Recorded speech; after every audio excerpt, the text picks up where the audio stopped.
Welcome to Deep Breath, the intentional pause we take together to slow things down for just a moment, to feel grounded in the present, to focus on mental health, and recenter your day in small segments that everyone has time for.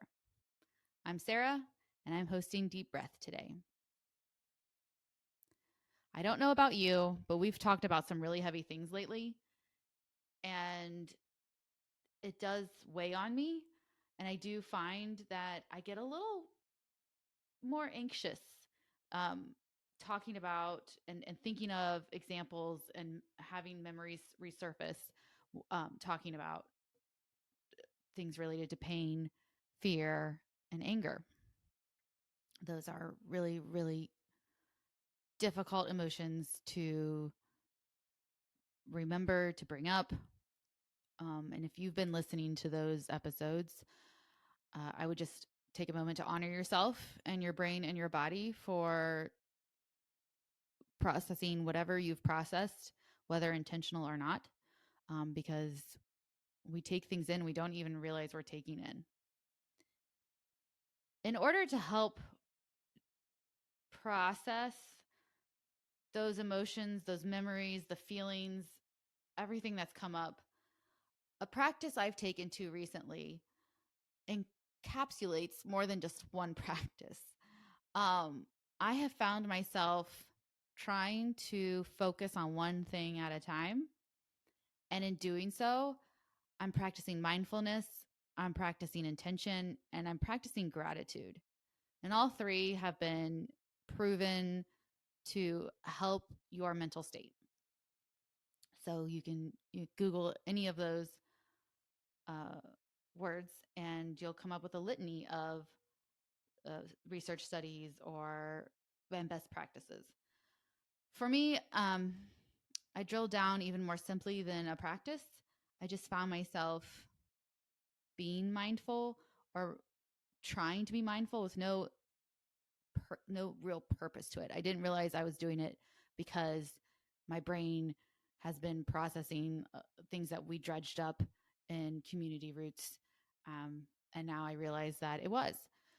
So, my tools in my toolbox that you build as you go through therapy include mindfulness, include setting intentions, include being grateful, include thinking about um, the present, being in the present rather than thinking about in the future or catastrophizing or trying to build a future in your brain that protects yourself. So these tools have thankfully, and I'm so grateful for them, popped up when I've needed them without really any action by myself. So my brain just said, hey, you need to do this right now. And I have about 4 examples where my brain popped in and said, sorry, your body needs to do this, or we need to take a moment, take a beat. Um, we're getting disjointed. And maybe you can relate to these. Arts and crafts. I had a pair of earrings that were just the wrong color. And luckily, they were made out of a fabric. So I got a marker out and it was one of those fine tipped markers, which is not what I wanted. And I realized it was going to take a long time to color these earrings. So I just started scribbling furiously across the earring, trying to color it in as soon as possible, as quick as possible. And my brain stopped me and said, what if you took this little bit by little bit, like focus on this one small section at a time and then another small section at a time. And I thought, there's probably some good to that. And sure enough, my heart rate calmed down, my frantic frenzy of coloring slowed to a point where I was actually enjoying what I was doing. And I was in the moment. I was very present with what I was doing. And eventually I finished the earrings and I'm delighted in them. But even if I hadn't been delighted in them, my brain would have appreciated that rest. Another action that I've become delighted in taking, and unfortunately is going to end here soon, but my red raspberry bush has bloomed beautiful, or not just bloomed, but produced so many berries. Um, so I've been going out and picking fresh red raspberries, sometimes in the morning, sometimes in the afternoon. And that action has been delightful. And I didn't know it would be. I went out with the intent of getting my share of the berries. Um, and then next thing you know, the next day I thought, all right, let's go out and get those berries. And then I stopped, my brain stopped me and said, look at this berry. And so I picked up this berry, and it's just the most beautiful shade of ruby. Um, it's got different colors on every little, whatever those bumps are called, whatever those individual berries, I guess. I'm not sure. Um, but the marvel of the texture of the berry, the look of the berry, the color, and then the taste. Oh my goodness, absolutely divine. And my brain rested. And now I feel myself drawn out to that red raspberry bush almost morning, noon, and night to see if there's any new berries that are ripe. But I know it helped my brain because my brain says, "Hey, that was a beautiful place. Like, go visit it again." And then watering my plants. So I don't know about you, but I don't really want to water my plants. I just want the rain to come, and then I just want to enjoy the plants. I don't really want to have to do any work. So when I have to go water plants, I feel stressed because I just want to be done. And so again, this week I'm out there. I'm like, okay, come on, like soak in. I've got my sprayer going, and my brain stopped me because I looked down at this leaf, and this beautiful water droplet cascades down the side of the leaf and then slowly drips off and lands in the soil.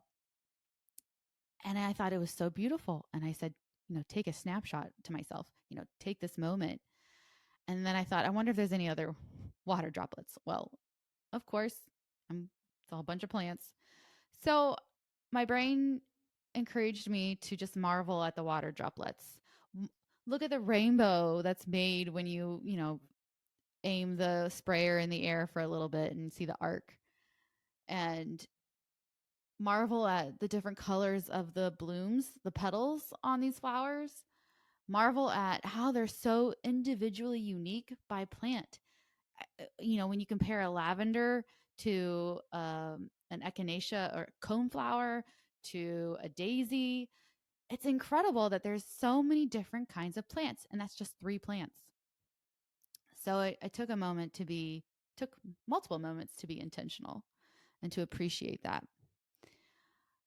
And while it's still a chore to go out and do them, I know my brain appreciates it. I can feel my brain like a plant sucking in that water, sucking in that moment, and benefiting from it.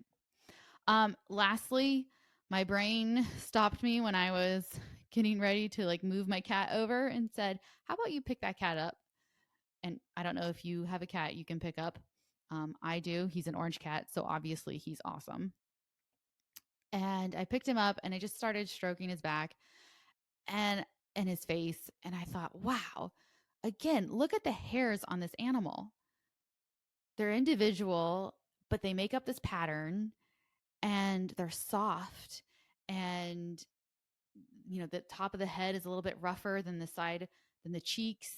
And then marveling at the whiskers, how they're such a different fur, or they're not even a fur, but whatever a whisker is made of, it's so different from the next little individual hair next to it. And the body does that. The body's amazing. Our DNA is incredible. So I would encourage you to listen to your brain, to give your brain food, whether it be actual vegetables and protein, or if it's just allowing your eyes to rest on something natural, or to let it rest on a beautiful painting or grains of wood in the door of your office. But to give yourself one thing to look at and focus on and take that moment to be mindful. if it's listening to the birds outside and keeping your attention coming back to those bird sounds for while you're on a walk, making that intent. But this is the time, every day is the time, truly, to feed your brain, to feed your body, to listen to what it needs, and to give yourself the space to be mindful, to feel with your senses, to not just feel with your senses, but to embrace your senses and to focus on something with all of your senses.